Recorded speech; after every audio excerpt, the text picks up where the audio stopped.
Ya, kita buka sambil nunggu teman-teman yang lain. Kita buka dengan doa dulu. Mudah-mudahan kita semua diberikan kesehatan, kekuatan dalam melaksanakan aktivitas.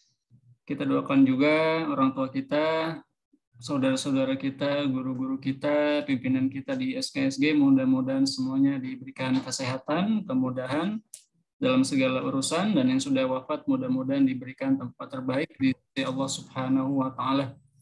على هذه النية نقرأ من الفرقان الفاتحة. أعوذ بالله من الشيطان الرجيم. بسم الله الرحمن الرحيم. الحمد لله رب العالمين الرحمن الرحيم مالك يوم الدين إياك نعبد وإياك نستعين اهدنا الصراط المستقيم صراط الذين أنعمت عليهم غير المغضوب عليهم ولا الضالين آمين يا رب العالمين. Alhamdulillah teman-teman, kita bisa berjumpa lagi di hari-hari terakhir Ramadan. Mudah-mudahan semuanya sehat, bisa menyelesaikan ibadah Ramadan dengan maksimal di hari-hari terakhir. Dan mudah-mudahan kita semua termasuk yang mendapatkan ampunan dan juga itqun minan nar, ya, pembebasan dari api neraka. Amin ya rabbal alamin. Teman-teman semua, ini insya Allah pertemuan terakhir bersama saya di mata kuliah ini, dan insya Allah akan dilanjutkan oleh Dr. Munir di pertemuan selanjutnya, ya. Tapi liburan dulu ya insya Allah, setelah liburan. Dan di pertemuan hari ini, sebagaimana sudah saya posting di WhatsApp, ya, saya belum japri satu-satu, tapi mudah-mudahan teman-teman sudah baca materi, ya, penugasan yang ada di emas. Jadi kita hari ini kita akan membahas tentang salafiyah, kemudian wahabisme, radikalisme, ekstremisme, dan fundamentalisme. Ya, sebenarnya tentu saja ini saling berhubungan satu sama lain, meskipun tentu saja karena istilahnya berbeda, pastinya ada perbedaan-perbedaan, ya, dari setiap istilah ini. Jadi kita sudah membagi ini, ya, ada beberapa bagian. Pertama salafiyah, insya Allah nanti akan kita minta pemaparannya, ya, penjelasannya, informasinya dari Abid Faturrahman Arif, Akhuna Abid Faturrahman Arif dan Akhuna Ardianto Bayu. Kemudian tentang wahabisme yang kedua insya Allah akan dibahas oleh Muhammad Khuluki Hidayatullah dan Muhammad Syauqi Hafiz. Selanjutnya radikalisme akan dibahas oleh Ukhtuna Salma Salsabila wa Akhuna Syahri Helmi Zaki. Selanjutnya ekstremisme, insya Allah akan dibahas oleh Ukhtuna Cahyani wa Akhuna Wawan Ba'dahu. Selanjutnya fundamentalisme akan dibahas insya Allah oleh Akhuna Muhammad Zaki Mubarak wa Akhuna Muhammad Ali Ashabul Kahfi. Ya, sebagaimana teman-teman mungkin ketahui, jadi gerakan Salafi ini gerakan yang biasa disebut dengan Puritan, ya, Puritanisme. Gerakan Salafi sendiri muncul, ya, secara lebih masif itu di sekitar abad ke-19, ada banyak tokoh di situ, dan tentu saja yang paling menonjol adalah Muhammad bin Abdul Wahab, ya, yang bergabung dengan Ali Saud, yang kemudian menjadi kombinasi, ya. Jadi mereka anaknya menikah, kemudian nanti melahirkan gerakan yang sekarang menjadi gerakan Wahabisme yang mendirikan salah satu negara paling penting di Timur Tengah saat ini, yaitu Saudi Arabia, yang tentu saja dianggap memiliki peran kepemimpinan dari kalangan Sunni, ya, terutama setelah runtuhnya Irak di tahun Baghdad, ya, di sekitar tahun 2003 kalau tidak salah, ya. Runtuhnya Baghdad, ditangkapnya Saddam Hussein, dan setelah itu Saudi Arabia menjadi salah satu tokoh penting dalam gerakan Sunni, ya, paham Sunni, terutama di Timur Tengah. Dan penjelasannya seperti apa? Apa itu Wahabisme? Apa bedanya Wahabisme, kemudian Salafisme, kemudian radikalisme, ekstremisme, dan lain sebagainya? Kita langsung saja ke pemateri pertama. Pembahas pertama akan dibahas tentang Salafiyah, ya, oleh Akhun Abid Faturrahman Arif dan Akhun Ardianto Bayu. Ini ada 5, ya, ada 5 materi. Mungkin satu materi maksimal sekali, ya, 15, ya. 15 kali 5 berapa? 75 menit, ya. Oke, itu Dokter. maksimal sekali. Atau mungkin 10 menit cukup ya? Gimana menurut teman-teman? Siap, Dokter, dokter. males, Kami dokter. Gimana? 10 aja? menyesuaikan kelompok pertama siap. Baik, kurang lebih 10 mungkin ya, maksimal sekali 15. Untuk timekeepernya kita minta untuk materi pertama ini Akhuna Muhammad Syauqi ada?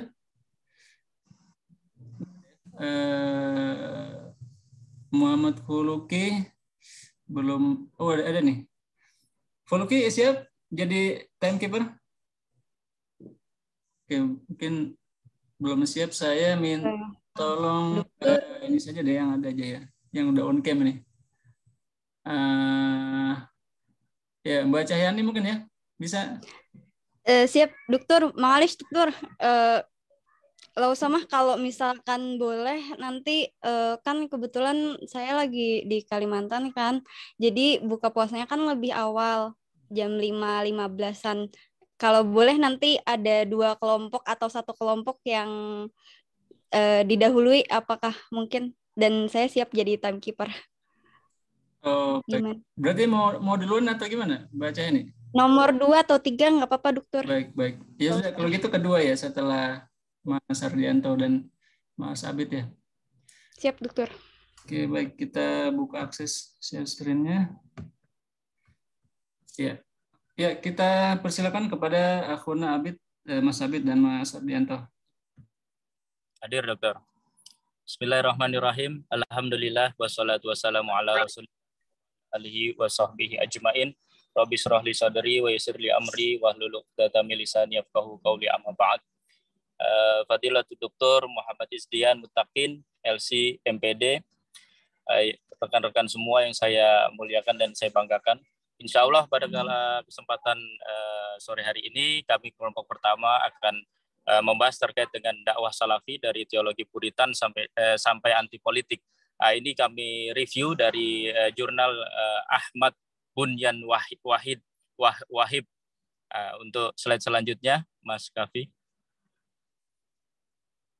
Ya, di sini outline presentasi kami. Insya Allah 3 presentasi di awal akan saya bahas, kemudian selanjutnya nanti akan dibahas oleh Mas Abid. Slide selanjutnya.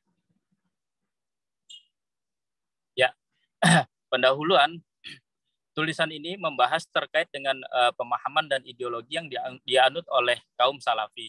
Walaupun ideologi bukan menjadi salah satu faktor yang berperan dalam gerakan sosial, ideologi memberikan pengaruh penting terhadap bangkitnya kesadaran bagi suatu gerakan. Nah, kemudian gerakan salafi merupakan pewaris dari dakwah teologi puritan atau pemurnian Islam dari gerakan Wahabi yang muncul pada abad ke-18 di Jaziratul Arabiyah. Kemudian sebagian gerakan dakwah pewaris tradisi Wahabiyah, gerakan dakwah salafi dikenal sebagai sebuah gerakan dakwah dengan ideologi teologi puritan,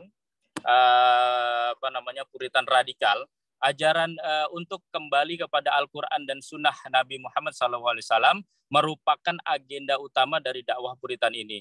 Selain dikenal sebagai kumpulan Muslim puritan radikal, gerakan salafi juga dikenal sebagai gerakan dakwah anti-hizbiyah, gerakan yang tidak melibatkan diri dalam wilayah politik praktis. Nah, yang kedua ini adalah orang-orang salafi dikenal sebagai kelompok yang sangat keras dan tidak mau berkompromi dalam memegang prinsip salafi. Nah, mereka tidak segan untuk mengkritik dan memandang sesat kumpulan lain yang dipandang tidak mengamalkan ajaran agama sesuai dengan kaidah dasar mereka.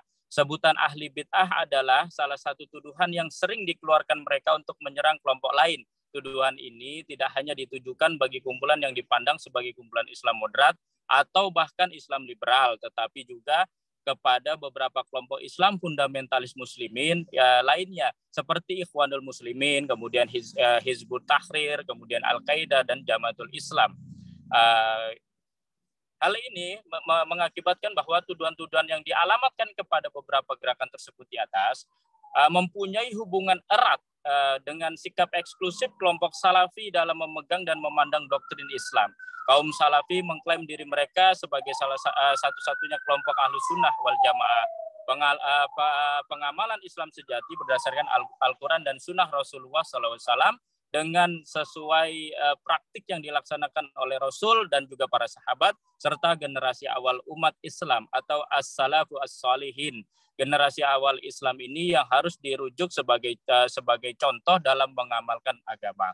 Nah, yang ketiga ini adalah di Indonesia gerakan dakwah ini pernah melibatkan diri dalam bidang politik dengan membentuk Forum Komunikasi Ahlus Sunnah wal Jamaah atau FKAWJ yang terkenal dengan Laskar Jihadnya. Melalui Laskar Jihad, Forum Salafi ini mengajak umat Islam untuk melakukan perang suci ke Maluku selama lebih kurang 2 tahun atau sekitar tahun 2000 sampai dengan tahun 2002. Laskar Jihad telah mendapatkan banyak support dari masyarakat Muslim Indonesia. Ribuan pemuda bergabung dengan gerakan ini sebagai relawan untuk berjihad di pulau Maluku tersebut. Nah, pada tahun 2002 akhirnya berdampak bagi berubahnya konstelasi politik nasional dan juga konflik internal. Laskar Jihad dibubarkan, namun demikian para veteran Laskar Jihad ini tetap menjalin hubungan dengan membentuk sebuah jaringan dakwah yang telah terbina hampir di seluruh wilayah Indonesia. Nah, pada derajat tertentu, yang ketiga ini adalah perkembangan dakwah Salafiyah Indonesia pasca Laskar yang keempat ini, pasca Laskar Jihad menunjukkan kembalinya gerakan Salafi ke dalam bentuk gerakan apolitikal, keengganan mereka untuk masuk dalam arena politik praktis tidak hanya berhubungan dengan pengalaman traumatis Laskar Jihad, tetapi juga berlandaskan alasan teologis. Kaum Salafi berpendapat bahwa dakwah melalui politik praktis adalah cara baru yang tidak ada dasar hukumnya dalam sumber Islam atau dalam kaitan Al-Quran dan Sunnah Nabi.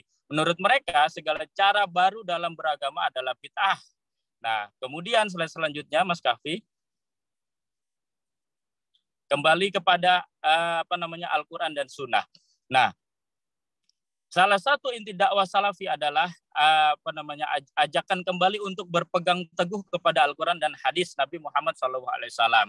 Segala amalan keagamaan harus didasarkan kepada sumber utama ajaran Islam tersebut. Jika tidak demikian, maka amalan keagamaan tersebut menyimpang dan juga sesat. Generasi Muslim pertama, Nabi kemudian sahabat, tabiin dan tabiin merupakan contoh ideal bagi mereka. Dalam pandangan mereka, generasi Muslim pertama ini adalah generasi terbaik atau yang disebut dengan salafus sholihin, yang telah mengamalkan agama sesuai dengan yang digariskan dalam Al-Quran dan juga Sunnah. Mereka adalah orang-orang pilihan yang selalu berserah diri terhadap kebenaran sesuai dengan yang ada dalam Al-Quran dan Sunnah. Nah, berangkat dari pemahaman tersebut, muncullah pertanyaan, mengapa kita harus mencontoh para salaf? Nah, karena mereka lah generasi terbaik umat Islam. Mereka adalah orang-orang yang senantiasa menjalankan agama sesuai dengan bimbingan Rasulullah dan juga Rasul sendiri dalam hadis menjamin mereka sebagai generasi terbaik. Maka dalam menjalankan agama, kita harus mencontoh mereka sehingga selamat dari kesesatan. Nah, kemudian yang ketiga ini adalah perlunya mencontoh praktik keagamaan generasi salafus sholihin. Karena umat Islam telah banyak mempraktikkan ajaran agama yang telah tercampur dengan berbagai bentuk bid'ah dan juga khurafat. Nah, salah satu penyebab utamanya karena umat Islam tidak lagi menjaga amalan keagamaan seperti salafus sholihin. Kembali kepada ajaran Al-Quran dan As-Sunnah adalah merupakan suatu cara untuk memelihara manusia daripada segala kekhilafan dan juga dosa dalam mengamalkan agama. Nah, dalam usahanya mengajak kembali untuk mencontoh salafus sholihin, orang-orang Salafi menggunakan hadis sebagai sumber ajaran yang sangat penting. Hadis merupakan dokumentasi dari sunnah Nabi SAW, sedangkan sunnah Nabi merupakan amalan nyata ajaran yang terkandung dalam Al-Quran. Oleh karena itu, sunnah Nabi harus digunakan sebagai pedoman untuk melaksanakan ajaran Islam, sehingga umat Islam terhindar dari segala amalan yang menyimpang dan juga menyeleweng.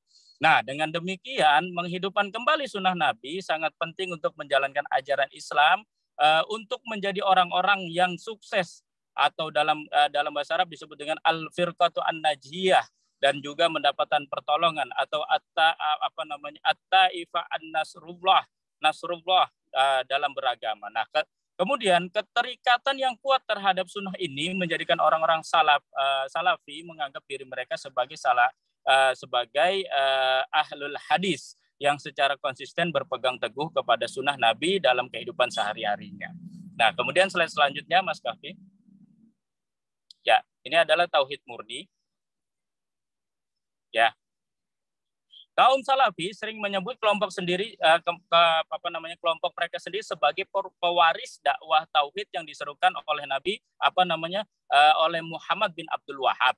Nah, oleh karena itu beberapa pengamat gerakan Islam menyebut gerakan Salafi sebagai neo-wahabisme atau Wahabiyah baru. Nah, mereka lah salah satu kelompok dakwah yang secara berterusan atau terus menerus senantiasa mengikuti manhaj atau metode dan amalan tauhid salafus sholihin atau generasi awal Islam yang telah didakwahkan oleh Muhammad ibn Abdul Wahab. Mereka mendakwahkan tauhid murni yang memandang tauhid dalam pengertian mengesahkan Tuhan sebagai Tuhan semesta dan juga sebagai inti doktrin agama Islam. Bagi kaum Salafi, keesaan tersebut harus diimplementasikan dalam kehidupan mereka, utamanya dalam beribadah dan dalam meyakini keberadaan dan keesaan Allah sebagai Sang Pencipta dan juga penguasa alam. Nah, kemudian untuk menguatkan salafus sholihin, mereka membagi tauhid ke dalam 3 bagian, yaitu tauhid ubudiyah atau yang disebut dengan tauhid dalam beribadah, kemudian tauhid rububiyah atau tauhid dalam ketuhanan, dan juga tauhid asma wa sifat atau tauhid dalam nama dan sifat Allah. Nah, hal ini bisa kami jelaskan secara singkat, yaitu tauhid uluhiyah dimaknai Allah adalah satu-satunya Tuhan yang harus disembah dalam beribadah. Kemudian tauhid rububiyah dimaknai Allah adalah satu-satunya Tuhan pencipta alam dan dialah yang berkuasa atas segala sesuatu. Sedangkan tauhid asma wa sifat bermakna yaitu meyakini semua nama dan sifat Allah yang ada dalam Al-Quran dan juga sunnah Nabi Muhammad SAW tanpa keraguan sedikit pun. Selain itu, tauhid asma wa sifat juga berarti tidak menyamakan nama dan sifat Tuhan dengan makhluk ciptaannya. Nah, ketiga jenis tauhid tersebut terkandung dalam kalimat syahadah la ilaha illallah atau tiada Tuhan selain Allah dan merupakan satu kesatuan yang tidak dapat dipisahkan. Jika seseorang telah mengucap kalimat syahadah tersebut, maka dengan sendirinya orang tersebut harus menyerahkan diri kepada Tuhan, meyakini kebesaran Tuhan dan berbuat segala sesuatu atas dasar karena Tuhan yang Maha Esa. Nah, bagi kaum salafus sholihin atau kaum salafi ini, satu-satunya cara untuk mendapatkan pemahaman tentang ajaran Islam yang benar adalah dengan cara berpegang kepada makna langsung yang terkandung dalam Al-Quran. Segala bentuk amalan keagamaan harus didasarkan kepada makna literal Al-Quran dan juga As-Sunnah. Nah, untuk selanjutnya akan dibahas oleh Mas Abid. Untuk kesempatan dan waktunya silahkan Mas Abid. Terima kasih Mas Bayu atas paparannya. Saya izin melanjutkan Pak Dr. Izdian dan kawan-kawan. Berikutnya terkait tema yang ada dalam jurnal yang kami baca dan kami kaji tentang Ahlus Sunnah wal Jamaah itu sendiri. Ahlus Sunnah wal Jamaah ini sebenarnya berasal dari salah satu hadis Nabi, ma'ana alaihi wa ashabi. Berangkat bagaimana kita berislam sesuai dengan apa yang jalannya Nabi dan jalan para sahabat. Nah, Ahlus Sunnah ini berasal dari 2 kata, ada As-Sunnah dan Al-Jamaah. As-Sunnah itu merujuk kepada ajaran inti Islam, yaitu Quran dan hadis. Al-Jamaah ini maksudnya dia adalah jamaah para sahabat yang merupakan generasi terbaik, tepatnya sahabat dan tabi'in dan tabi'ut tabi'in. Khairun nasi qarni tsumma alladziina yalunahum tsumma alladziina yalunahum. Dari golongan yang diakui sebagai umat terbaik di kalangan umat Islam. Tetapi pada perkembangannya istilah Ahlus Sunnah ini menjadi perdebatan yang panjang, debatable di kalangan umat Islam, di samping banyaknya aliran-aliran yang mungkin menyalahi konsep sunnah itu sendiri. Seperti ada Syiah, lalu ada juga Khawarij, ada Mu'tazilah, ada Jabariyah dan beberapa kelompok-kelompok yang dipertentangkan oleh para ulama-ulama sunnah pada saat itu terkait status kesunahan mereka, apakah mereka masuk golongan Ahlus Sunnah atau tidak. Dan secara khusus pada zaman sekarang Ahlus Sunnah ini merupakan lawan dari Syiah. Yang kita anggap mungkin Syiah ada cabang-cabangnya seperti Syiah Ithna Asy'ariyah dan Syiah Zaidiyah dan beberapa cabang-cabangnya. Di Indonesia sendiri perdebatan Ahlus Sunnah ini sudah muncul sejak adanya 2 organisasi besar di kalangan umat Islam Indonesia, yaitu NU dan Muhammadiyah. Ya, bagaimana NU nanti dengan prinsip Ahlus Sunnahnya mereka mengatakan bahwa Ahlus Sunnah itu sebenarnya diwakil dengan 2 kelompok teologi, yaitu Asy'ariyah dan Maturidiyah, yang mereka berpatokan atau bersumber dari Imam Abu Hasan al-Asy'ari dan Abu Mansur al-Maturidi.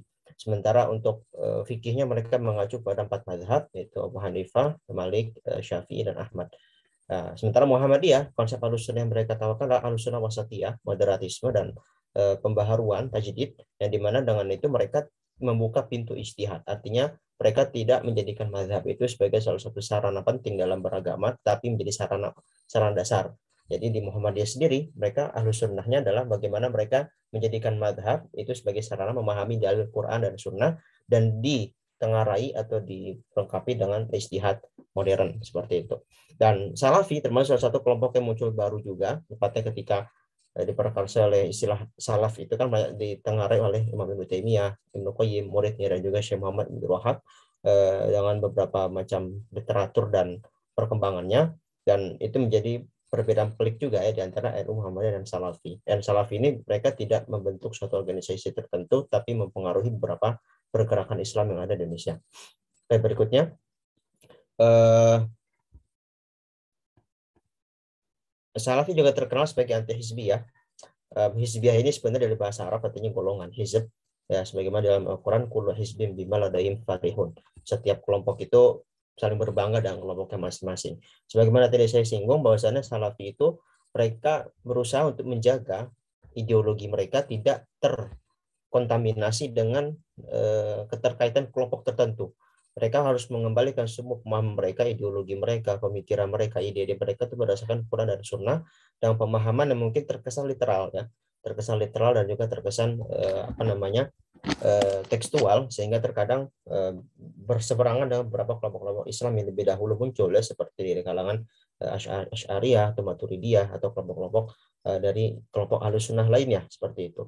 Dan yang maksud hizbi di sini adalah secara khusus adalah tentang perpolitikan. Bagaimana Salafi ini menganggap bahwasannya mereka ini sangat menentang sekali tentang kelompok-kelompok politik ya, partai segala macam yang dianggap ini pertama menyimpang dari Sabil Mukminin ya.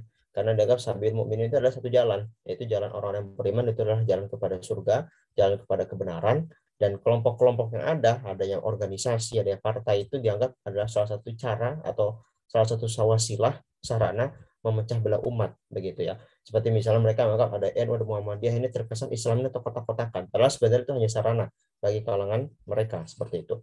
Dan mereka juga mengatakan bahwasanya hizbi ini tidak ada dasar dalam hukum agamanya, sehingga dianggap sebagai perbuatan yang bid'ah atau heresi ya. Dan juga konsep wala dan barok, mereka sangat memegang teguh dengan konsep wala barok, loyalitas dan berlepas diri dari sesuatu yang tidak didasari Al-Quran dan Sunnah. Jadi mereka menolak sekali segala macam fanatisme golongan, fanatisme kelompok. Mereka harus serahkan kepada sumber primer agama Islam. Oke, berikutnya. 2 menit lagi ya, Mas. Ya, siap. Ini terakhir, anti barat. Ya.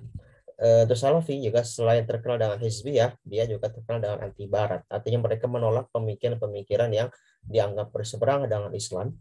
Dan ini juga diamini oleh berbagai kelompok fundamentalis Islam lainnya ya, karena Salafi. Jadi mereka menolak demokrasi, liberalisme, sekularisme. Yang ini sebenarnya bernilai positif ya dari sisi bagi umat Islam, karena justru untuk memendung pemikiran yang mungkin bertolak belakang dengan ajaran Islam itu sendiri. Tapi dalam kehidupan bernegara mereka menolak konsep demokrasi ya. Ya, tapi mengusung tentang teori syuro atau konsep syuro. Tetapi uniknya mereka menolak konsep demokrasi, tapi dalam pemilu sebagian dai-dai mereka justru malah menganjurkan tetap ikut pemilu, tetap taat kepada pemimpin dari hasil demokrasi, walaupun mereka menolak konsep demokrasi yang dianggap tidak sesuai dengan Quran dan Sunnah. Oke, yang bagian terakhir tentang puritanisme sebagai nilai apa yang diinginkan dari kelompok Salafi ini, yaitu nilai puritanisme ya, atau gagasan pemurnian Islam, pemurnian agama, dan itu menjadi suatu frame di dalam kelompok mereka dan juga bagi kelompok lain, dan bagaimana mereka menilai kelompok Islam yang lainnya.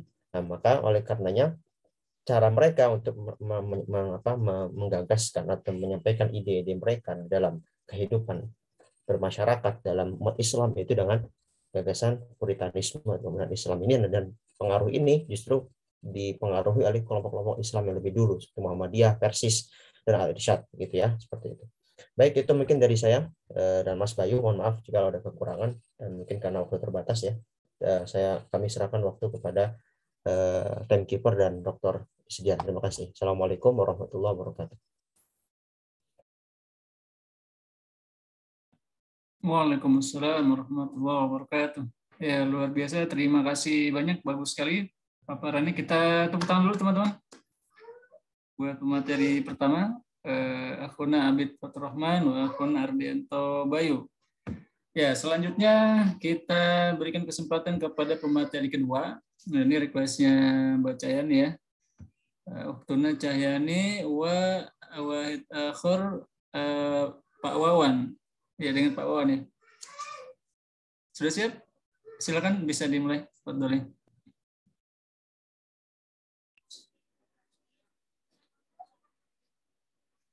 Baik, terima kasih Dokter. Yang terhormat Dr. Isdian, yang kami hormati rekan-rekan semuanya.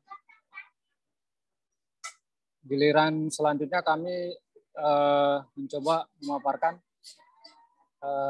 sebuah artikel. Ini artikel yang merupakan satu kumpulan yang disusun oleh para peneliti dan analis dari beberapa lembaga anti teror atau anti radikalisme di Kanada, Inggris maupun Amerika Serikat. Ini beberapa outline yang coba akan kami paparkan bersama rekan kami Mbak Cahyani. Yang pertama itu adalah proses radikalisasi menuju ke ekstremisme. Yang kemudian faktor-faktor yang mempengaruhi atau yang dapat menimpa para individu yang berisiko terhadap radikalisme ke ekstremisme. Kemudian upaya pencegahan dan antisipasi ekstremisme dan penutup. Lanjut Mbak Cahyani. Sebagai pembuka, bahwasannya lebih dari 1 dekade lembaga-lembaga pemerintah di Inggris, Kanada dan Amerika Serikat ini mensponsori penelitian di dalam rangka upaya mencari solusi bagaimana penanganan dan melihat sejauh mana proses radikalisasi itu menjadi ekstremisme. Sebagai langkah atau tindak lanjutnya dilakukanlah satu konferensi yang digelar atau disponsori oleh National Institute of Justice di Amerika, yang ini beranggotakan Inggris, Kanada, dan Amerika Serikat melakukan studi ilmiah dan diskusi mengenai radikalisasi ke ekstremisme. Konferensi ini melahirkan pencerahan signifikan pada poin bagaimana proses radikalisasi ke ekstremisme terjadi, lalu pandangan-pandangan dan faktor-faktor yang mempengaruhi individu atau yang mengakibatkan terjadinya eskalasi atau peningkatan dan penurunan, serta perspektif bagaimana pencegahan dan langkah-langkah antisipasinya. Lanjut Mbak Cahyani. Selanjutnya mengenai proses radikalisasi itu sendiri menjadi ekstremisme atau kekerasan ekstremisme. Telah dikembangkan beberapa model baik oleh praktisi maupun peneliti mengenai individu-individu yang berpotensi mengarah atau menjurus pada proses radikalisasi dan ekstremisme. Ini ada model yang disponsori oleh New York Police Department juga. Ini mulai dengan adanya model yang alami, sederhana, hingga dengan proses yang lebih kompleks. Misalnya jenis kekerasan ekstremisme atau yang lebih spesifik dari itu dalam hal taktik atau cara dan ideologi. Selanjutnya ada tiga model yang dibahas selama pembahasan di konferensi tersebut, yang relatif menjadi model baru bagi peneliti untuk dikembangkan sebagai riset literatur dan analisis data mereka. Nah, ini model yang ditampilkan pada saat konferensi tersebut adalah model dari New York Police Department. Lanjut, Mbak.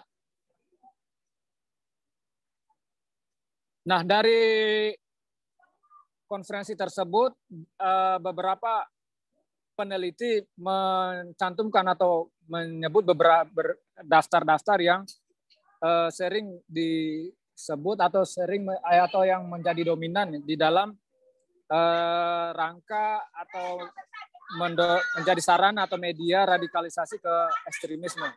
Yang pertama itu proses identitas, identity process, kemudian violent extremist belief system or narrative, lalu group dynamics, kemudian connection with violent extremism material via the internet and social media, grievances, search for meaning, threats or perceived threats, triggering event, dan activities to demonstrate commitment.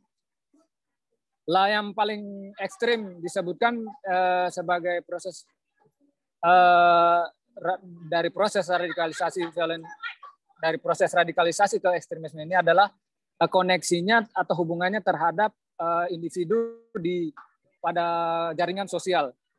Nah, lebih dari separuh peneliti menyatakan bahwa melalui jalur pertemanan, lalu hubungan keluarga, kedekatan dapat terkoneksi pada potensi kekerasan ekstrim yang mendorong individu-individu itu menjadi ekstrim atau tidak sama sekali.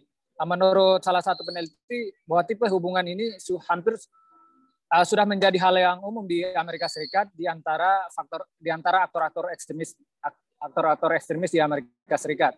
Lalu siapa dan kelompok mana memang tidak disebutkan afiliasinya. Kemudian terkait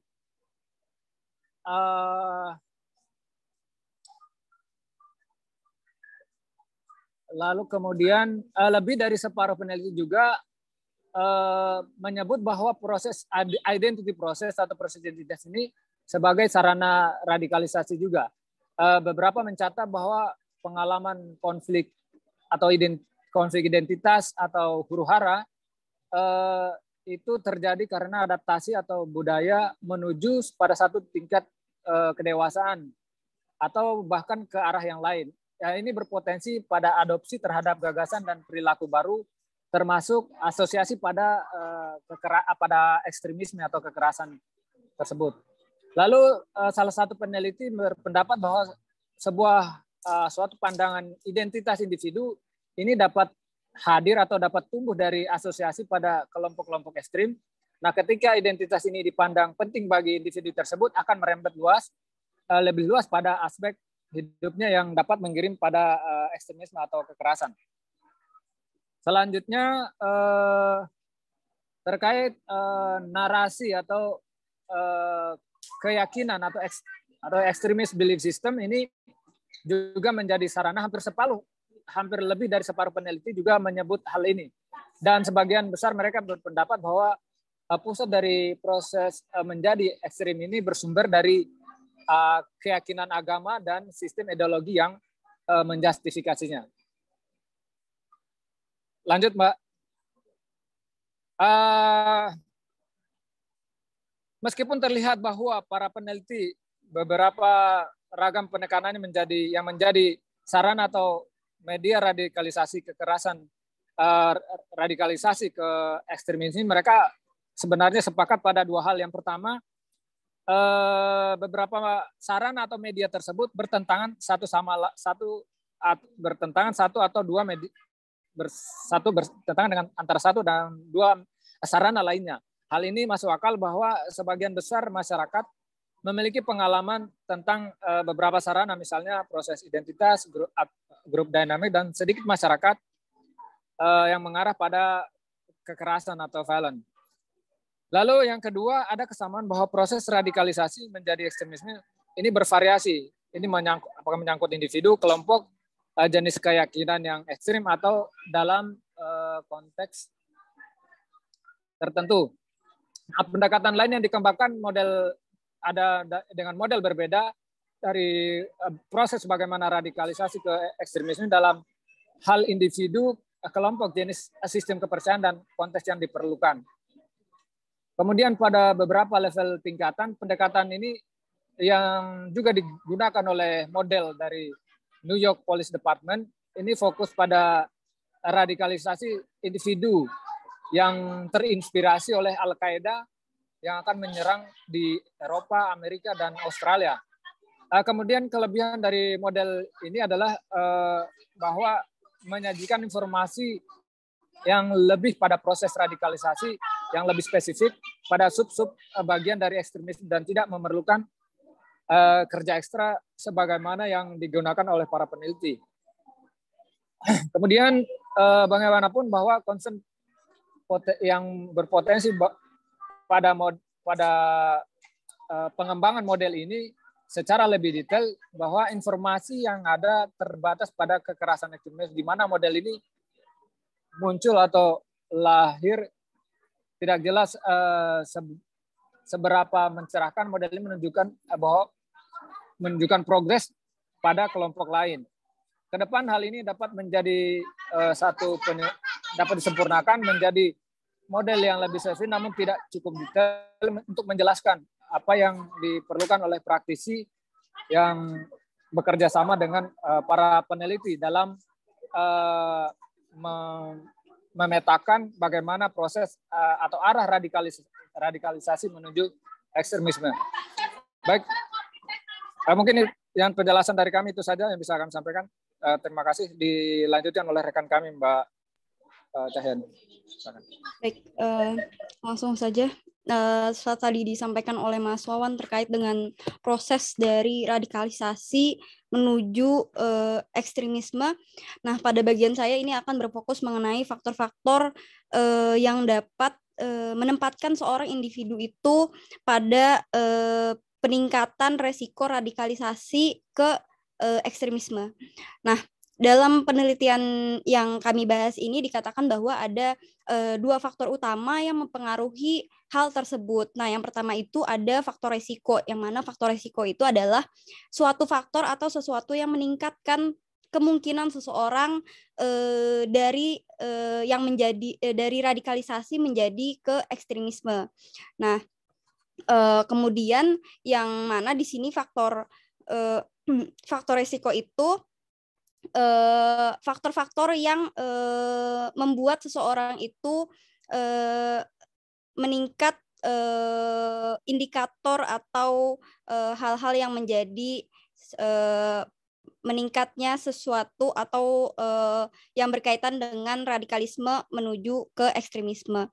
Nah, faktor itu ditentukan tidak dengan fokus hanya pada individu ya, yang mana tidak terlalu berpengaruh terhadap suatu komunitas begitu. Nah, kemudian faktor protektif atau faktor pelindung adalah sesuatu yang mengurangi kemungkinan seseorang itu dari radikalisme ke ekstremisme. Nah, ini kita bisa lihat bahwa ada banyak sekali faktor atau berbagai potensi dari faktor resiko maupun faktor pelindung yang mana tadi sebelumnya dibahas. Nah, kalau di tabel yang sebelah kanan itu kan ada potensi faktor resiko. Nah, yang pertama itu misalkan seseorang yang mempunyai konflik identitas itu akan membawa dia ke dalam suatu kelompok yang dapat memberikan identitas baru kepada seorang tersebut. Nah, makanya hal ini menjadi meningkatnya faktor resiko itu terhadap arah ekstremisme yang tadinya radikal kemudian menjadi ekstremisme. Nah, kemudian juga ada lack of meaning in life. Nah, seseorang yang tidak mengetahui bahwa arti dari sebuah hidup itu juga akan bisa mengarah kepada ekstremisme, yang mana dia akan mencari jati diri atau makna dari sebuah kehidupan itu kepada kelompok-kelompok yang nantinya akan mendoktrin dia terhadap ekstremisme. Nah, selanjutnya nanti teman-teman bisa baca lebih lanjut terkait faktor-faktor resiko tersebut. Nah, kemudian juga ada faktor protektif, yang mana protektif ini sebagai pelindung yang dapat menurunkan resiko seseorang itu menjadi ekstremisme. Nah, salah satunya adalah mempunyai self-esteem. Nah, yang mana self-esteem ini adalah sebuah sebuah perasaan atau pandangan seseorang atau individu terhadap diri mereka sendiri, yang mana itu berpaku atau berlandaskan pada seberapa besar seseorang itu dapat menghargai dirinya atau mencintai dirinya sendiri, yang mana kalau kita tahu sekarang itu self love ya. Jadi seseorang yang mempunyai kecintaan pada diri sendiri itu bisa mengurangi tingkat resiko terhadap hal-hal yang mengarah kepada ekstremisme begitu. Nah, dengan kepercayaan diri yang besar itu seseorang itu mengurangi resiko terpengaruh hal-hal ekstremisme tadi. Nah, selanjutnya itu ada preventing and countering radikalisasi ke ekstremisme. Nah, para praktisi atau peneliti dalam artikel ini menyampaikan bahwa informasi-informasi tentang berbagai program yang telah dikembangkan di Inggris, kemudian di Kanada, dan juga di Amerika itu mendiskusikan atau membahas terkait tantangan-tantangan yang mereka hadapi di negara mereka dalam mengimplementasikan program terhadap program pencegahan tersebut dalam melawan radikalisasi dan juga ekstremisme tadi. Nah, para peneliti kemudian menawarkan atau menjelaskan bahwa ada beberapa panduan-panduan tentang praktek atau implementasi program yang dapat melawan radikalisme dan juga ekstremisme di negara mereka. Nah, yang pertama itu mencoba terlibat dengan seluruh masyarakat dan tidak menghindari mereka yang tidak setuju dengan kebijakan mereka. Nah, selanjutnya juga menyesuaikan strategi ke berbagai kelompok masyarakat di negara mereka. Dan selanjutnya itu mempertimbangkan serta memperhitungkan stigma yang dapat melekat pada anggota masyarakat yang terlibat dengan pemerintah. Nah, baik praktisi pemerintah maupun masyarakat itu juga berpendapat bahwa akan sangat membantu jika para peneliti terkait radikalisme dan ekstremisme ini bisa dapat menjangkau atau mendekatkan diri kepada orang-orang yang mempunyai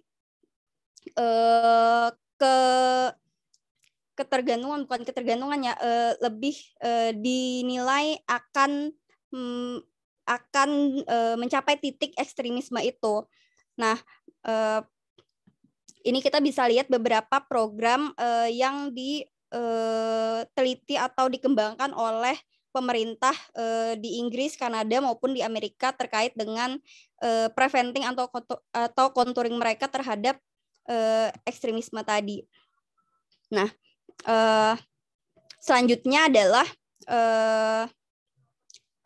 kesimpulan yang mana pentingnya memperoleh pemahaman yang lebih baik tentang apakah faktor-faktor tadi, faktor-faktor resiko dan juga faktor pelindung tadi lebih relevan di berbagai titik dalam proses radikalisasi hingga ekstremisme.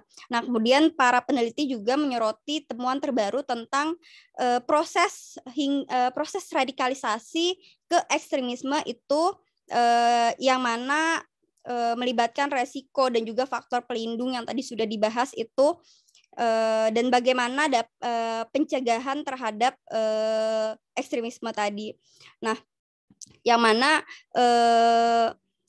pentingnya untuk berbagai praktisi pemerintah dan juga kelompok-kelompok masyarakat itu adalah hal yang terpenting itu untuk menjadikan berbagai proses atau hal-hal yang berkaitan dengan pencegahan tadi untuk disampaikan kepada seluruh lapisan masyarakat dengan cara yang cara terbaru dan juga inovatif begitu. Mungkin sekian dari kami terkait dengan pembahasan artikel radikalisasi dan ekstremisme. Selanjutnya kami kembalikan kepada Pak Dr. Istian. Syukron. Assalamualaikum warahmatullahi wabarakatuh. Waalaikumsalam warahmatullahi wabarakatuh. Ya, syukron. Ya, akhirnya Wawan ya, Ustaz Wawan wa Ustazah Salma. Kita tepuk tangan dulu buat materinya. Iya, jadi ini kita, ya kalau saya simpulkan sebenarnya bisa dicegah ya proses dari radikalisme menuju ekstremisme.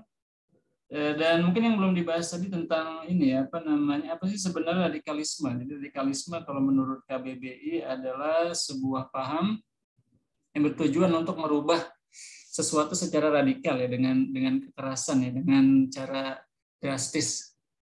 Ya, ternyata itu bisa ditangani ya. Tadi saya lupa menunjuk timekeeper, jadi tidak apa-apa ya.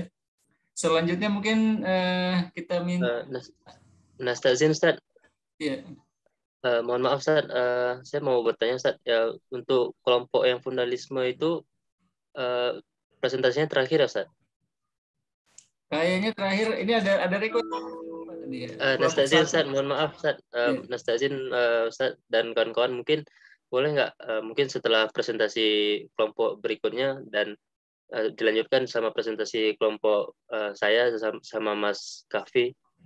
Soalnya saya mau ada acara juga yang harus dihadiri, Ustaz. Mohon izin, Ustaz dan kawan-kawan semuanya. Apakah boleh? Mungkin untuk diawali. Gimana teman-teman? Syukran, Ustaz. Boleh. Ya, oke. Setelah ini kita langsung ke fundamentalisme, akan dibahas oleh Akhuna Muhammad Zaki wa Muhammad Ali Ashabul Kahfi.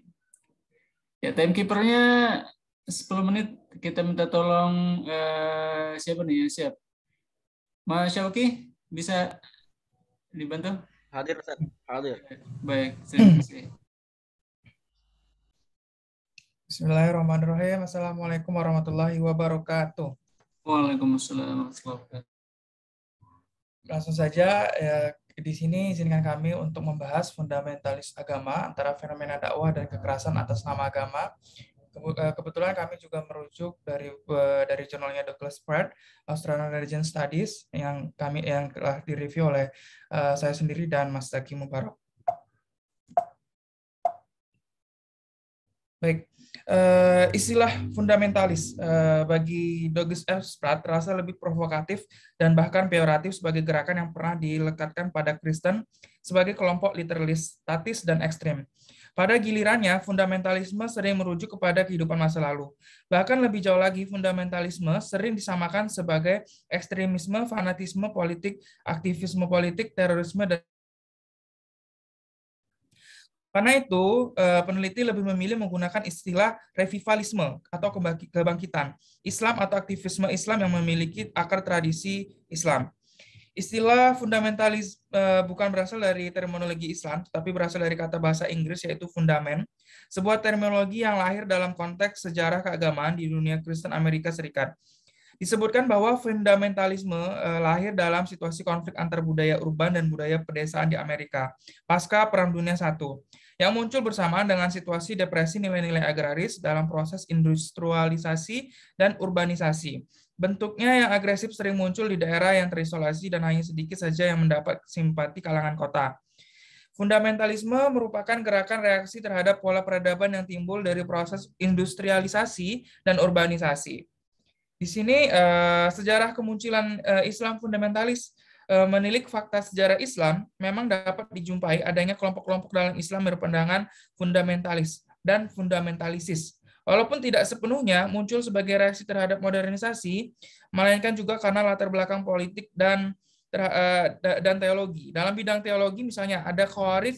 Kelompok ini muncul sebagai reaksi terhadap sikap Khalifah Ali bin Abi Thalib dan Muawiyah serta para pendukungnya dari tokoh yang bertikai ini mengambil jalan penyelesaian dengan cara arbitrase atau damai yang berakhir dengan kemenangan dari pihak Muawiyah. Kelompok ini kemudian menuduh orang-orang terlibat dalam arbitrase sebagai kafir. Kaum Khawarij percaya bahwa perintah Al-Quran untuk amar ma'ruf nahi mungkar harus dilaksanakan dengan cara ketat, harfiah, dan tanpa pengecualian. Dunia Khawarij hanya terbagi menjadi dua, iman dan kafir, muslim dan non-muslim, damai dan perang. Setiap tindakan yang tidak sesuai dengan hukum merupakan suatu dosa besar. Para pendosa dikeluarkan dari komunitas beriman atau takfir. Para pelaku dosa besar tidak cuma dipandang sebagai pelanggar hukum agama, tetapi sebagai orang yang murtad bersalah karena pengkhianatan dan pantas dihukum mati, kecuali jika mereka bertobat.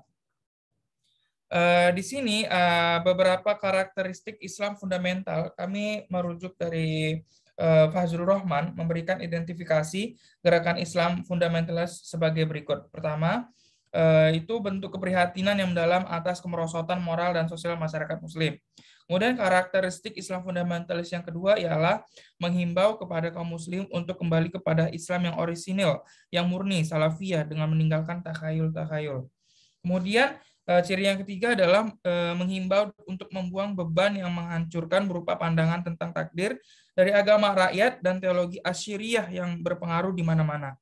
Kemudian yang terakhir, perlunya melakukan pembaruan dan dipelopori kaum fundamentalisme melalui jihad sekalipun, kalau itu dianggap perlu. Sementara itu perlu lanjut menambahkan ciri-ciri kaum fundamentalis yang telah saya sebutkan di atas, yaitu pertama, penafsiran represif atas nama Tuhan. Seperti diketahui bahwa agama itu sendiri terdiri dari atas simbol-simbol yang bisa dimaknai dengan pandangan ideologi dan politik tertentu. Misalnya, pesan keagamaan bisa menjadi justifikasi untuk paham-paham modern seperti demokrasi, kesamaan, kebebasan, dan humanisme. Tetapi sebaliknya, pesan keagamaan yang sama juga bisa dipakai untuk membenarkan segala perbedaan dan diskriminasi dalam kelas, ras, seks, gender, agama, pendidikan, keyakinan politik, justru mengatasnamakan Tuhan. Yang terakhir ini terjadi pada kalangan yang disebut fundamentalisme. Fundamentalisme Islam secara ekstrim bisa menjadi contoh penafsiran represif atas nama Tuhan dengan otoritas absolutnya. Selanjutnya itu ada kesatuan agama dan negara. Yang kedua tadi, ciri yang paling mencolok dari fundamentalisme Islam dalam konteks hubungan negara dan agama adalah tekanan yang sangat kuat untuk membangun bentuk negara teokratik, yaitu khilafah atau sejenisnya. Negara ideal yang ditegakkan dalam pandangan kaum fundamentalis Islam ini dengan jalan menyatukan negara state dan agama religion. Isu-isu pokok yang dikedepankan adalah penerapan syariat dengan memperbesar peran ulama. Selanjutnya itu penyebaran simbol-simbol kejahatan. Karena kalangan fundamentalis tidak bisa menyatukan Islam dengan tantangan Barat dan apa yang datang dari Barat dianggap sebagai jahat, dosa, bahkan iblis. Kemudian yang terakhir itu literalisme skriptual, juga penolakan historisisme dan rasionalisasi. Ini adalah tipikal dari cara pandang kaum fundamentalis yang menolak cara membaca kitab suci dari kalangan Islam liberal yang mempertimbangkan situasi dan perubahan sosial. Kaum fundamentalis menolak penafsiran baru atas teks Islam yang dianggapnya menyimpang dari Islam yang murni. Seluruh problem sekarang dipecahkan dengan cara kembali kepada zaman awal Islam yang ideal itu. Obsesi atas isu-isu superstruktur Islam fundamentalis menolak kategori-kategori kelas, kepentingan-kepentingan kelas, pembentukan kelas, dan organisasi kelas yang biasa dipakai dalam sosiologi. Selanjutnya nanti akan di sini kami juga membaca dan mereview beberapa pemikiran dan gerakan fundamentalis agama yang nanti akan dijelaskan langsung oleh Mas Zaki. Baik, bismillahirrahmanirrahim. Izinkan saya melanjutkan presentasinya tentang pemikiran dan gerakan fundamentalisme agama. Jadi pemikiran Islam yang fundamentalis itu seperti golongan fundamentalis yang memandang rendah para modernis, karena faktor yang tidak jarang para modernis ini mengkategorikan yang menjudge mereka itu sebagai fundamentalis. Jadi sebagian besar para sarjana barat termasuk sarjana yang generasi kategori muda ini ditolak pula oleh golongan fundamentalis karena golongan fundamentalis ini dinilai telah mencemari oleh kajian mereka itu sudah tercemar, dan kajian mereka juga tercemar oleh pemikiran arah orientasi ala orientalisme. Itu sebabnya mohon maaf. Jadi sebelumnya pemikiran para fundamentalis ini ditolak pula oleh golongan fundamentalis karena dinilai telah tercemar oleh kajian pemikiran ala orientalisme itu sendiri. Jadi sebabnya yang penulis Fazlur Rahman ini mendefinisikan sikap pemikiran mereka sebagai fundamentalis postmodernis atau neo-fundamentalis dan menggarisbawahi adanya sikap mereka yang atau anti Barat gitu. Selanjutnya selanjutnya gerakan fundamentalis Islam itu menurut Marty dan Appleby sebagai gerakan fundamentalisme, dan fundamentalis ditandai oleh sikap yang melawan atau berjuang. Di antaranya adalah melawan kembali kelompok yang mengancam keberadaan mereka atau identitas yang menjadi taruhan hidup. Mereka berjuang itu menegakkan cita-cita yang mencakup persoalan hidup secara umum, seperti keluarga atau institusi lainnya. Kaum fundamentalis ini berjuang dengan kerangka nilai atau identitas tertentu yang diambil dari warisan masa lalu maupun konstruksi baru, atau untuk mereka itu berjuang melawan musuh-musuh tertentu yang muncul dalam bentuk komunitas atau tatanan sosial keagamaan yang dipandang oleh mereka sendiri itu menyimpang. Terakhir, kaum mentalis itu juga dicirikan oleh perjuangan atas nama Tuhan atau ide-ide yang lainnya.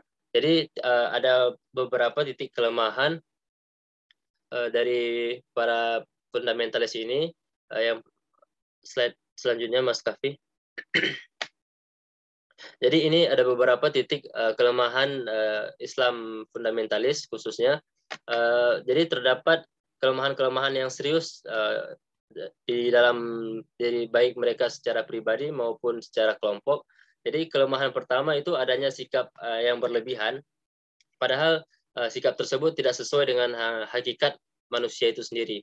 Jika segelintir manusia saja tidak mampu menghilangkan sikap atau melampaui batas pada dirinya, dalam waktu singkat mayoritas manusia itu tidak akan mampu melakukannya. Kemudian kelemahan yang kedua itu bahwa mereka melampaui batas. Itu tidak akan bertahan lama karena kapasitas manusia untuk bertahan dan bersabar secara alami itu terbatas. Karena manusia dapat dengan mudah menjadi bosan, ia juga tidak mampu menahan praktik melampaui batas dalam waktu yang lama. Kemudian kelemahan yang ketiga itu adalah mereka memiliki praktik yang berlebih-lebihan. Itu juga akan membahayakan hak-hak dan kewajiban-kewajiban lainnya. Sebuah ungkapan dari orang bijak itu mengatakan setiap orang yang keterlaluan bagaimanapun berdekatan dengan hak yang akan hilang. Selanjutnya, kelemahan mereka itu sebagai kelompok tampak memiliki ikatan solidaritas yang cukup solid, kokoh, militan, dan rela menerima risiko dari sebuah perjuangan. Namun bersamaan dengan itu terdapat beberapa catatan yang menyebabkan kaum fundamentalisme ini dapat dikatakan kurang memperhatikan sikap yang kurang baik, sekaligus menampakkan kelemahan mereka sendiri sebagai suatu kelompok. Yang pertama itu dari segi keyakinan, mereka bersikap literalis atau tekstual begitu.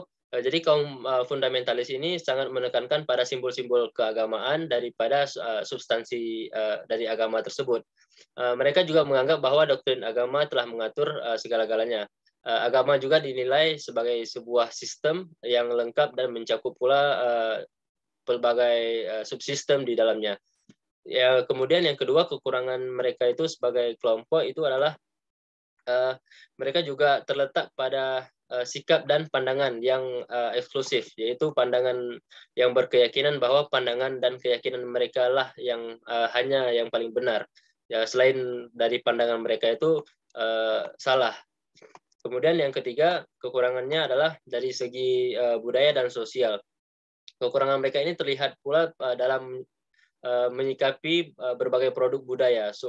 Sungguh pun pada tataran yang bersifat kultural seperti pakaian, alat-alat keperluan kebersihan, dan sebagainya yang bersifat konservatif. Kemudian yang keempat, dari segi bentuk dan gerakannya, mereka juga cenderung sedikit saya sambung. Mereka cenderung memaksakan kehendak dengan menggunakan berbagai cara, termasuk cara kekerasan. Jadi seperti propaganda, hasutan, dan juga bahkan sampai kepada sikap teror. Dan kemudian yang kelima itu adanya keyakinan kuat dari kaum fundamentalis terhadap kebenaran yang mereka perjuangkan. Sikap ini pada saat yang sama dibarengi dengan penafion kebenaran yang melekat pada pihak lain yang akan diganti.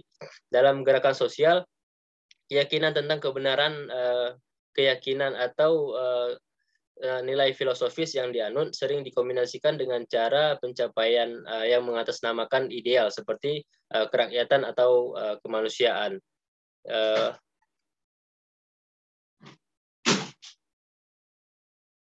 Baik, mungkin itu saja dari presentasi dari kelompok kami. Mohon maaf jika ada kekurangan. Mungkin Mas Kafi, kesimpulannya Mas Kafi, mungkin sedikit dari Mas Kafi. Selanjutnya saya serahkan pada Dr. Izdian. Terima kasih.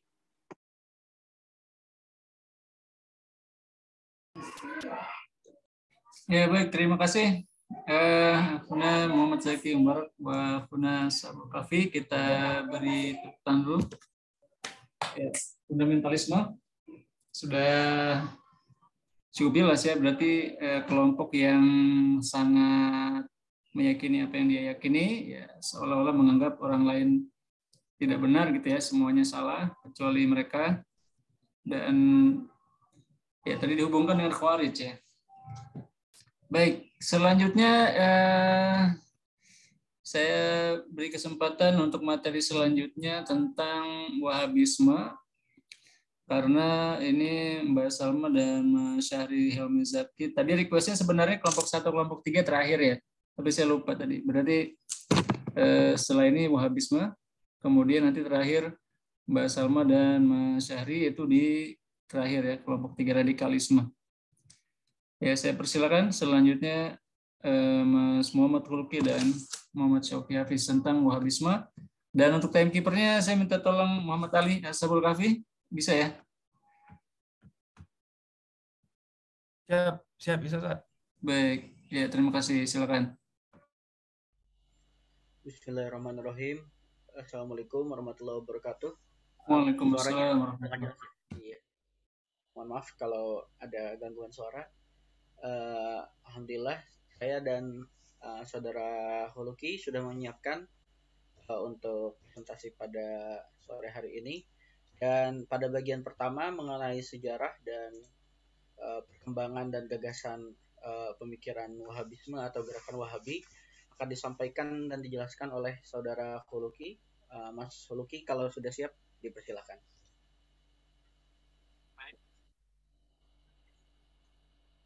Warahmatullahi wabarakatuh. Waalaikumsalam. Sore hari ini saya akan masuk kepada sejarah atau latar belakang dan dasar Wahabisme ya.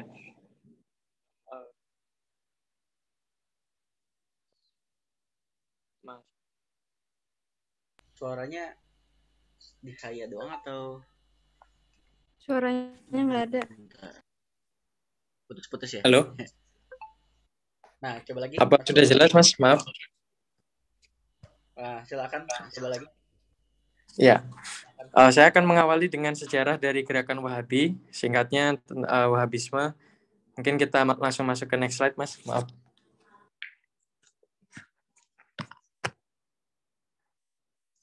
Baik, istilah Wahabi atau Wahabisme, isme itu sendiri merupakan paham atau aliran ya, aliran Wahabi. Sebenarnya itu disematkan oleh orang-orang dari luar aliran Wahabi itu sendiri, karena sebetulnya dari sejarah berdirinya Wahabi itu mereka menyebut kelompok mereka sebagai al-muwahhidun atau ahlu tauhid ya, orang-orang yang ahli tauhid gitu.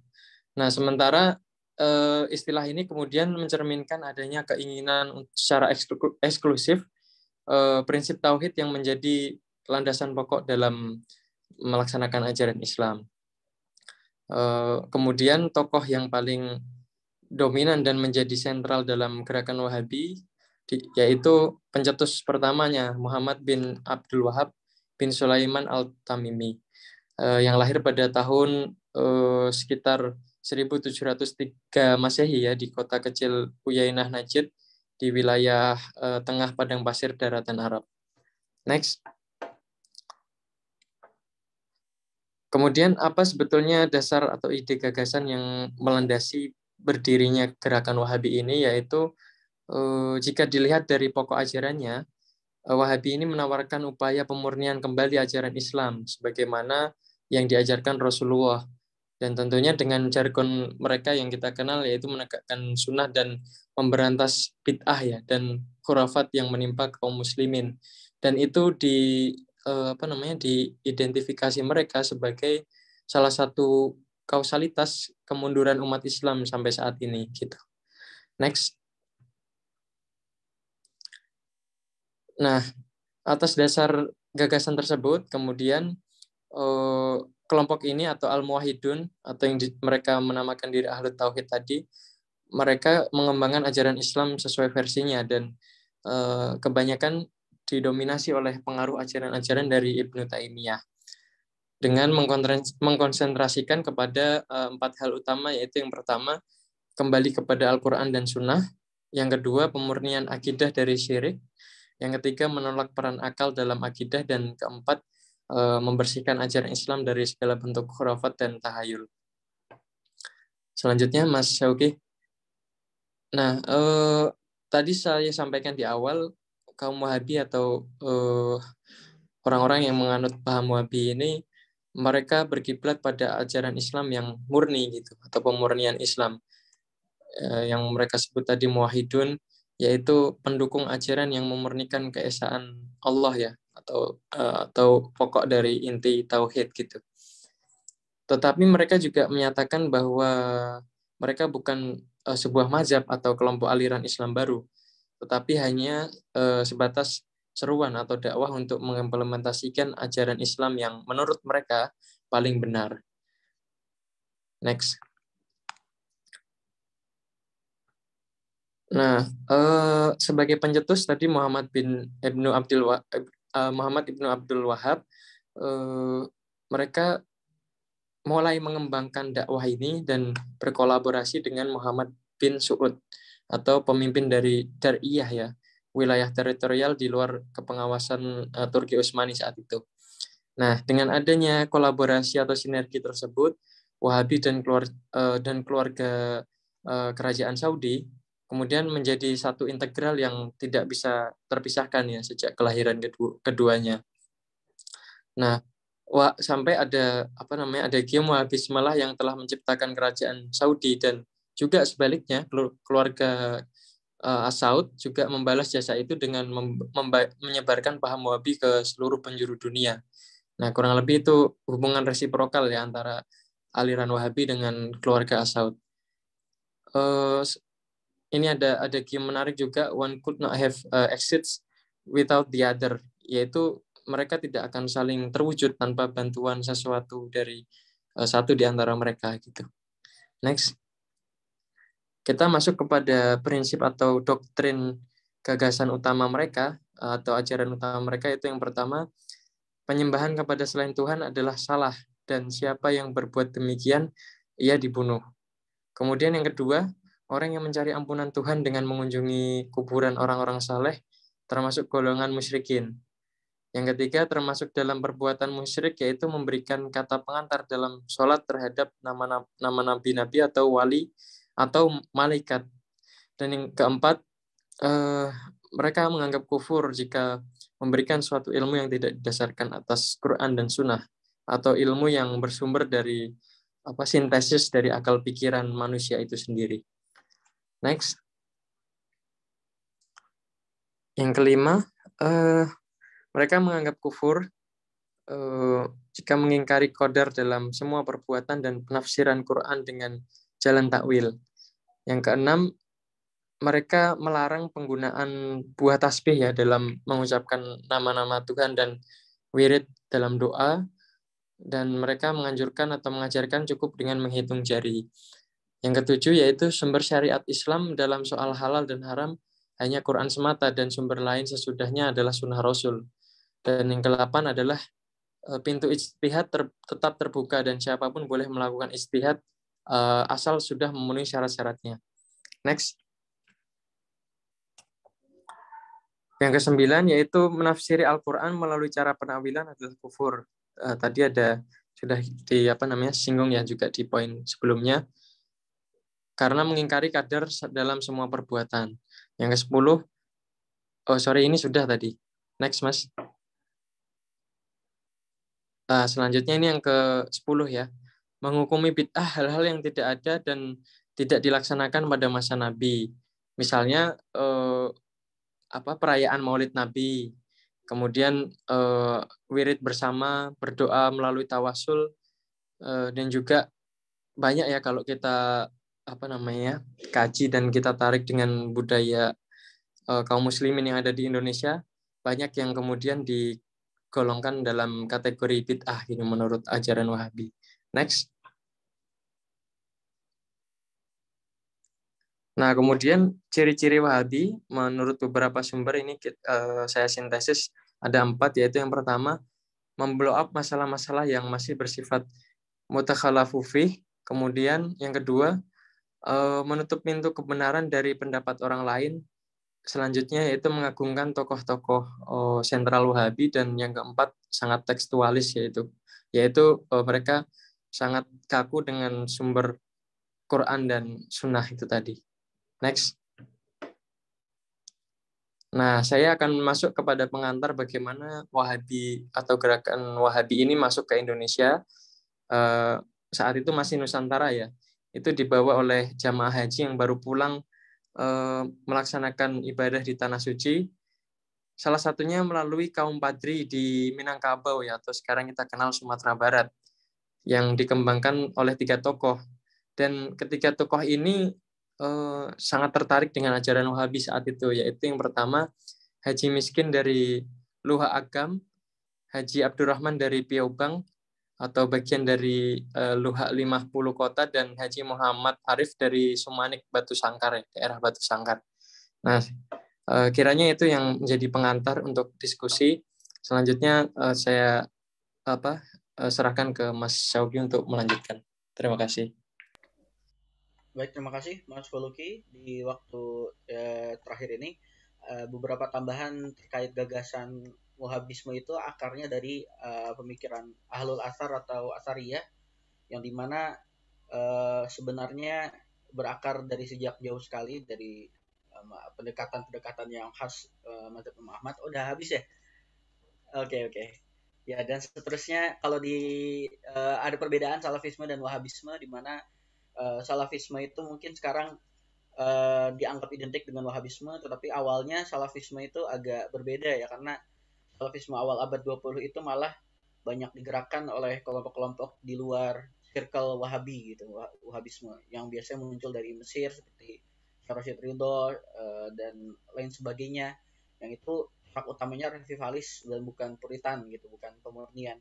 Tapi akhirnya berkembang nama Salafisme itu menjadi identik dengan Wahabi pada hari ini karena kesamaan gagasan dengan Salafisme Mesir ya, terutama yang Rashid Ridho tersebut, sehingga nama tersebut jadi berkelindan. Dan yang terakhir terkait negara Saudi ketiga sebagai awal kemajuan Wahabisme itu, yang dimana bahkan Mekah direbut, karena sebelum-sebelumnya tidak direbut ya, tapi akhirnya Mekah direbut pada tahun 1925, maka itu juga menjadi pintu kebangkitannya Wahabisme dengan adanya kerajaan Arab Saudi, dan dengan kerajaan Arab Saudi tersebut gagasan Wahabisme menyebar ke seluruh dunia, termasuk ke Indonesia dengan berbagai cara dan lembaga begitu. Mohon maaf atas segala kekurangan dari kami. Demikian yang bisa kami keluarkan.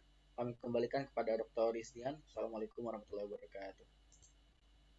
Waalaikumsalam warahmatullahi wabarakatuh. Syukran li akhina Muhammad Syauqi Hafiz wa Muhammad Huluki. Kita di pos dulu. Bagus sekali. Saya rasa sangat jelas ya sifat-sifatnya, perbedaannya dengan Salafisme. Selanjutnya masih ada waktu, kita lanjut ke pemateri terakhir. yaitu Mbak Salma Salsabila dan Mas Syahri Helmi Zaki tentang radikalisme. Ya, kita persilakan. Oh ya, timekeepernya kita minta tolong Mas Turki bisa jadi timekeeper?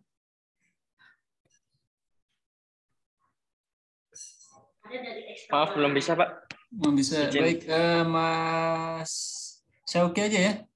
Lagi ya, nggak apa-apa ya? Baik, Ustaz. Ya, baik.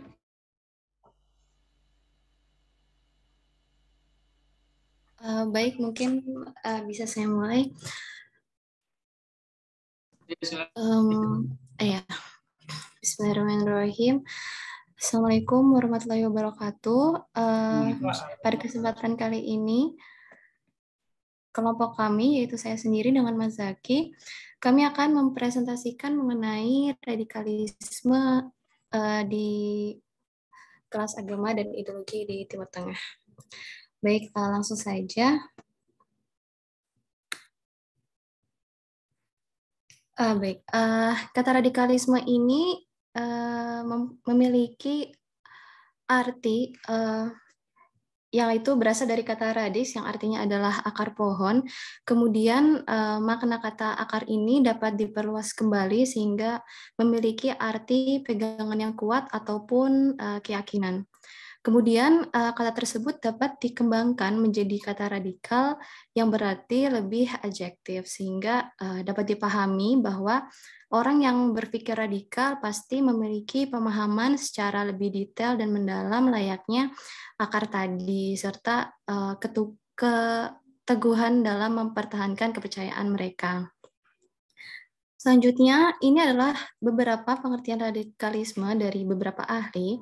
Yang pertama yaitu adalah Azumardi Azra yang menyebutkan bahwa radikalisme itu adalah paham yang meyakini bahwa perubahan menyeluruh hanya dapat dilakukan secara radikal, bukan secara evolusioner. Kemudian yaitu adalah Marx, ia berpendapat bahwa radikalisme dapat dipahami sebagai suatu sikap atau posisi yang mendambakan perubahan status quo dengan kehancuran total dan menggantikannya dengan sesuatu yang baru dan berbeda. Selanjutnya yaitu adalah menurut Harun Nasution yang menyebutkan bahwa radikalisme adalah sebuah gerakan yang kuno dan sering menggunakan kekerasan dalam mengajarkan keyakinannya. Sehingga dapat dipahami bahwa pengertian radikalisme itu yaitu paham atau aliran yang menginginkan perubahan atau pembaruan sosial dan politik dengan cara kekerasan dan seringkali merugikan orang lain. Seperti itu. Baik, selanjutnya yaitu gerakan radikalisme ini sebenarnya bukan sebuah gerakan yang muncul begitu saja, tetapi mereka memiliki latar belakang yang sekaligus menjadi faktor pendorong munculnya gerakan radikalisme itu. Di antara faktor-faktor itu adalah yang pertama, faktor sosial politik. Jadi secara historis kita dapat melihat bahwa konflik-konflik yang ditimbulkan oleh kalangan radikal ini seringkali lebih berakar pada masalah sosial politik. Dalam hal ini, kaum radikalisme ini memandang bahwa kelompok mereka tidak diuntungkan dalam peradaban global sehingga menimbulkan perlawanan terhadap kekuatan yang mendominasi saat itu. Kemudian radikalisme ini dengan membawa bahasa dan simbol tertentu serta slogan-slogan agama, kaum radikalis ini mereka mencoba menyentuh emosi keagamaan dan menggalang kekuatan untuk mencapai tujuan politik mereka. Yang kedua yaitu adalah faktor keagamaan. Harus diakui memang bahwa salah satu penyebab gerakan radikalisme adalah faktor sentimen keagamaan, di mana maraknya radikalisme agama ini berakar pada realitas berbagai tafsir, paham ataupun mazhab yang denominasi bahkan sekte dalam suatu agama tertentu. Kemudian dalam kasus Islam, radikalisme agama ini bersumber dari pemahaman keagamaan yang literal atau sepotong-sepotong terhadap ayat-ayat Al-Quran, di mana pemahaman seperti itu hampir tidak dapat memberikan ruang untuk adaptasi dan kompromi dengan kelompok Muslim moderat lainnya. Kemudian dalam melakukan perlawanan atau kegiatan radikalisme itu, mereka seringkali menggunakan legitimasi teks keagamaan sebagai penopangnya. Untuk kasus gerakan ekstremisme Islam ini yang merebak hampir di seluruh kawasan Islam termasuk Indonesia, mereka juga menggunakan teks-teks keislaman seperti Al-Quran dan Hadis sebagai basis legitimasi teologis mereka, karena memang teks tersebut secara tekstual ada yang mendukung terhadap sikap-sikap eksklusivisme dan ekstremisme ini. Contohnya yaitu seperti ayat-ayat yang menunjukkan perintah untuk berperang. Sehingga menurut gerakan radikalisme hal ini adalah sebagai pelopor untuk bentuk tindak kekerasan dengan dalih menjalankan syariat, bentuk memerangi kepada orang-orang yang tidak beriman kepada Allah dan lain sebagainya. Yang ketiga yaitu adalah faktor kultural, sedangkan yang dimaksud faktor kultural di sini adalah sebagai antitesa atau pertentangan terhadap budaya sekularisme. Jadi budaya Barat ini merupakan sumber sekularisme yang dianggap sebagai musuh yang harus dihilangkan dari bumi. Jadi anti-Westernisme juga menjadi salah satu faktor dari radikalisme ini, di mana bagi mereka simbol-simbol Barat harus dihancurkan demi penegakan syariat Islam seperti itu. Walaupun memang motivasi dan gerakan anti-Barat ini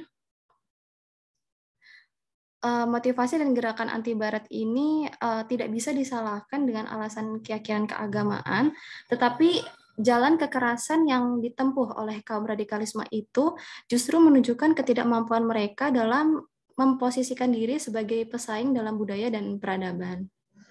Kemudian yang terakhir yaitu adalah faktor kebijakan pemerintah, di mana ketidakmampuan pemerintah untuk bertindak memperbaiki situasi atas berkembangnya frustasi dan kemarahan sebagian orang atau kelompok yang disebabkan oleh dominasi ideologi, militer, maupun ekonomi dari negara-negara besar. Dalam hal ini, elit-elit pemerintah itu belum atau kurang dapat mencari akar yang menjadi penyebab munculnya tindak kekerasan atau radikalisme itu, sehingga tidak dapat mengatasi problematika sosial yang dihadapi oleh umat. Hingga memang dapat dikatakan pemerintah yang kurang tegas dalam mengendalikan masalah teroris ini juga dapat dijadikan sebagai salah satu faktor masih maraknya radikalisme seperti itu. Selanjutnya yaitu radikalisme agama memang telah menjadi mainstream dan merupakan isu global. Isu radikalisme Islam ini telah lama muncul ke permukaan wacana internasional. Kemudian radikalisme Islam sebagai fenomena historis sosiologis menjadi isu yang banyak diperbincangkan dalam wacana politik dan peradaban global karena kekuatan media yang berpotensi besar dalam menciptakan persepsi masyarakat dunia. Kemudian juga banyak label yang diberikan oleh Eropa Barat dan Amerika Serikat untuk menyebut gerakan Islam radikal ini mulai dari kelompok militan, kemudian ekstremis, kemudian hingga terorisme. Bahkan negara-negara Barat ini pasca Perang Dingin mereka melihat Islam sebagai gerakan peradaban yang menakutkan. Terutama radikalisme dan terorisme ini meningkat setelah peristiwa 11 September 2001, di mana peristiwa ini yang kemudian membuat negara-negara di Barat terutama mengecapkan Islam sebagai agama yang penuh dengan radikalisme. Mungkin selanjutnya akan dijelaskan oleh partner saya yaitu Mas Zaki. Silahkan Mas Zaki. Terima kasih Mbak Salma. Oke, selanjutnya kita bahas mengenai radikalisme di era kontemporer. Nah, pembahasan pertama adalah kenapa radikalisme selalu dikaitkan dengan Islam. Jawabannya sebenarnya simpel teman-teman. Jadi kenapa selalu dikaitkan dengan Islam ya karena framework kita itu udah diimami oleh Barat gitu. Jadi yang jadi musuhnya ya Islam gitu. Karenanya radikalisme atau pemikiran yang mengakar ini selalu saja dikaitkan dengan Islam gitu. Lalu apa sih dua semangat gerakan radikalisme di dunia? Semangatnya ada dua ya. Pertama itu adalah perlawanan terhadap hegemoni Barat gitu. Jadi mereka itu menolak sekularisasi, menolak modernisasi, menolak westernisasi secara penuh gitu. Dan menginginkan hal-hal ini digantikan oleh hal-hal yang bersifat Islami gitu. Nah, semangat yang kedua adalah pengembalian kejayaan Islam gitu. Jadi mereka menginginkan terutama pemerintah-pemerintah mereka untuk menerapkan Islam secara kafah ya, secara menyeluruh gitu. Nah, semangat-semangat ini dipercaya itu diwacanai oleh tema-tema seperti kedaulatan Tuhan, jihad, revolusi Islam, dan sebagainya gitu. Nah, semangat ini juga kalau kita rujuk kembali ke sejarah-sejarah Islam, mereka itu menginginkan Islam yang bercorak seperti masanya Rasulullah dan sahabat gitu. Jadi tidak ada kedaulatan ya, nggak ada negara berdaulat gitu. Dan sifatnya khalifah gitu. Lanjut Mas Salma. Dilanjutlah.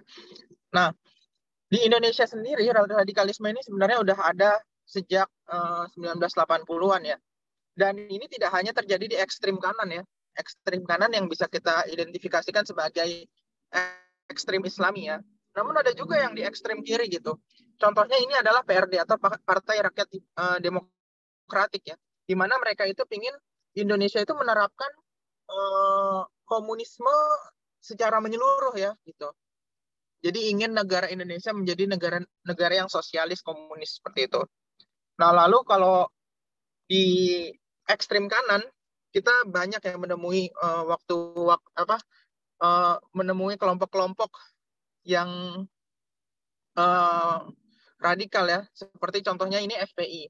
Kalau FPI itu radikalnya lebih kepada keinginan untuk menerapkan amar ma'ruf nahi mungkar gitu. Mungkin di satu sisi ini terlihat baik bagi kita yang umat Islam ya, cuma konsekuensinya adalah terganggunya Kamtipmas ya di masyarakat Indonesia seperti itu. Lalu ada juga FKAWJ ya, Forum Komunikasi Ahlus Sunnah wal Jamaah gitu. Nah, yang dimana mungkin tadi udah disinggung sama kelompok 1, dia itu melakukan penyerangan di Maluku ya. Jadi dan FKAWJ ini banyak sekali komunikasinya atau hubungannya dengan gerakan-gerakan seperti DITII dan Ikhwanul Muslimin di Timur Tengah gitu. Lalu ada Majelis Mujahidin, di mana mereka terafiliasi dengan Jamaah Ansarut Tauhid ya, yang merupakan pelaku utama dari bom Bali gitu. Dan yang terakhir ada HTI, yang kalau HTI ini sebenarnya involvement-nya terhadap terorisme itu kurang terlihat ya, karena sifatnya itu gradual. Jadi dia ada tahapan tazkif atau kaderisasi, lalu tafa'ul, komunikasi atau dakwah, baru hukmi atau ambil alih gitu. Nah, di Indonesia itu belum sampai tahap hukmi gitu. Jadi belum terlalu kuat gitu pengaruhnya seperti itu. Lanjut, Mbak. Nah, lalu kenapa sih radikalisme ini berkembang gitu? Yang pertama adalah kesalahan dalam memahami makna jihad ya. Jadi jihad ini dipahami sebagai jalan pintas untuk mendapatkan surga gitu. Jadi dengan jihad, dengan melakukan peperangan gitu dan mati secara syahid itu akan mendapatkan surga secara instan gitu. Sementara mereka tidak memahami gitu konteks jihad itu sendiri gitu. Karena jihad ini sebenarnya tidak selalu diidentifikasikan dengan perang gitu. Dan perang dalam Islam itu ada etika-etikanya gitu. Dan ini dilupakan oleh mereka gitu. Nah, ini ada perbedaan jihad dengan qital ya. Qital itu peperangan. Jadi kalau qital itu sudah pasti merujuk kepada peperangan gitu. Sementara jihad itu enggak gitu. Dan terorisme di Indonesia ini memahami jihad itu dalam konteks yang qital tadi, dan qitalnya itu bahkan tanpa goals gitu hingga pada akhirnya MUI mengeluarkan fatwa mengenai terorisme ini ya. Jadi yang dimaksud jihad itu seharusnya adalah sesuatu yang islah, membangun gitu, dan dalam hal memperkokoh agama dan masyarakat gitu, dan melindungi rakyat-rakyat yang tertindas gitu, bukan yang bersifat anarkis dan destruktif ya gitu, dan menyebar teror gitu. Nah, terorisme di Indonesia ini juga seringkali dikaitkan dengan pemahaman-pemahaman yang tadi mungkin sudah dibahas, salafisme gitu, berdasarkan data dari BPET dan BNPT gitu. Dan ini dikarenakan tadi ya, pemahaman yang literal dan tekstual tadi, jadi sempit ruang untuk memahami agama secara luas gitu, secara luas dan secara menyeluruh seperti itu.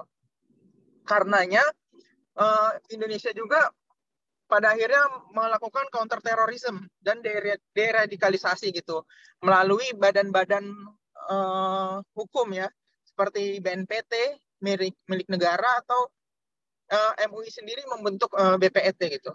Mungkin sekian tambahan dari saya. Terima kasih. Assalamualaikum. Waalaikumsalam warahmatullahi wabarakatuh. Ya, syukron di Akina Zaki wa Uktina Salma. Ya, kita beri tepuk tangan dulu teman-teman buat materi terakhir. Ya, alhamdulillah.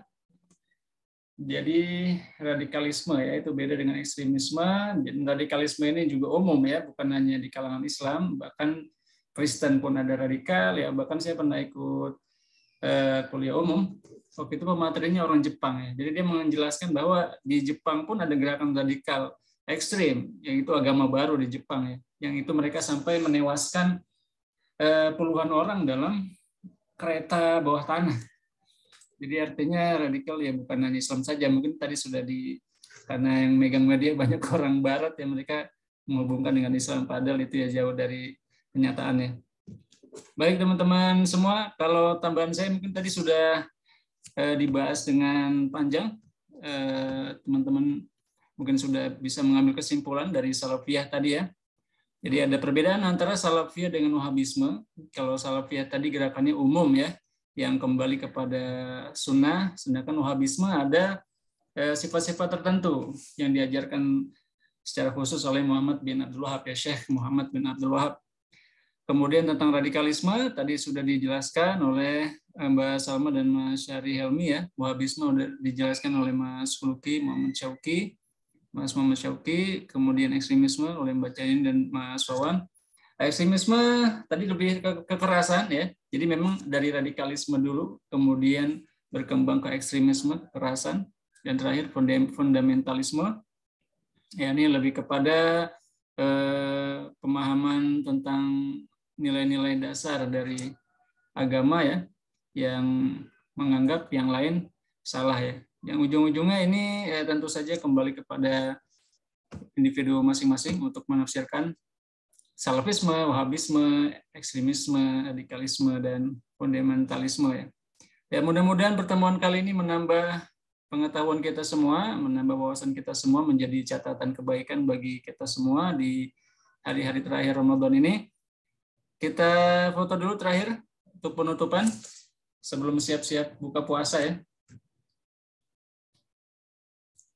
Ya insya Allah akan dilanjutkan oleh Dr. Munir di pertemuan-pertemuan selanjutnya. Saya mengucapkan terima kasih banyak atas partisipasi aktifnya.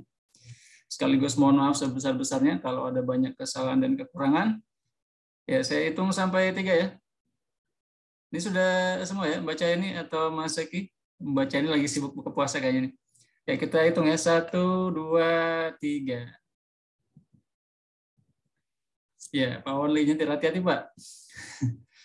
Ya, kita tutup bersama dengan membaca hamdalah, alhamdulillahirabbil alamin, subhanakallahumma bihamdika, asyhadu an la ilaha illa anta astaghfiruka wa atubu ilaik. Syukran lakum wa lakum minkum wa ila ana taqiya mujaddadan fil liqa'at muqbila insyaallah. Wassalamualaikum warahmatullahi wabarakatuh. Waalaikumsalam warahmatullahi wabarakatuh. Barakallahu fikum, Dokter.